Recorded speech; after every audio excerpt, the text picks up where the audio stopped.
লাইফে মাঝে মাঝে আমরা কিছু ডিলেমায় ভুগে থাকি। এমন সিচুয়েশনে আপনার কি করা উচিত তা নিয়ে এবারে আপনাদের জন্য থাকছে আমাদের এক্সপার্ট টিপস।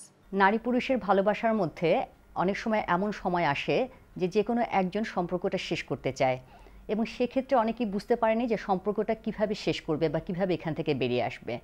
বেশিরভাগ ক্ষেত্রে যেটা দেখা যায় যে এক্ষেত্রে যার সাথে সম্পর্ক সে ভেঙে ফেলতে চাচ্ছে তাকে এড়িয়ে যায়, বা তার সাথে তার আগের যত্ন বা কেয়ারটা কমিয়ে দেয়, অথবা মাঝে মাঝে রূঢ় আচরণ করে।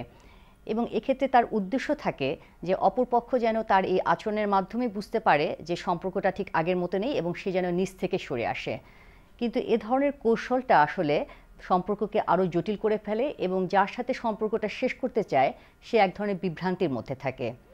আমরা এই প্রসঙ্গে বলবো যে সম্পর্কটা শেষ করতে চাচ্ছে, সম্পর্কটা ভেঙে ফেলার দায়িত্বটা কিন্তু তাকেই নিতে হবে, এবং এতদিনের সম্পর্কের দায়বদ্ধতা থেকেই তাকে স্পষ্ট করে জানাতে হবে যে সে সম্পর্কটা শেষ করতে চাচ্ছে এবং কেন শেষ করতে চাচ্ছে।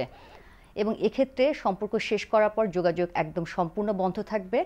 অনেক ক্ষেত্রে দেখা যায় যে যার সাথে সম্পর্কটা ভেঙে ফেলা হয় সে সহজে এটা মেনে নিতে পারে না বা মেনে নিতে চায় না, এবং সেক্ষেত্রে নানাভাবে সে যোগাযোগ করার চেষ্টা করে বা সম্পর্কটা পুনর্স্থাপন করে। এবং এই প্রসঙ্গে আমরা বলবো যে আপনি যদি আপনার সম্পর্ক ভেঙে ফেলার সিদ্ধান্তে অটল থাকেন, তাহলে একদমই হলো এক্ষেত্রে অ্যাটেন্ড করা যাবে না বা রেসপন্ড করা যাবে না।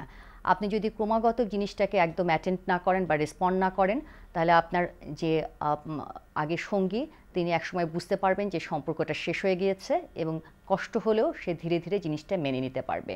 মনে রাখবেন, আমাদের জীবনে অনেক সময় কঠিন সময় আসে, সেই কঠিন সময়গুলো আমরা কিভাবে মোকাবেলা করব তার উপরই নির্ভর করে অনেক কিছু।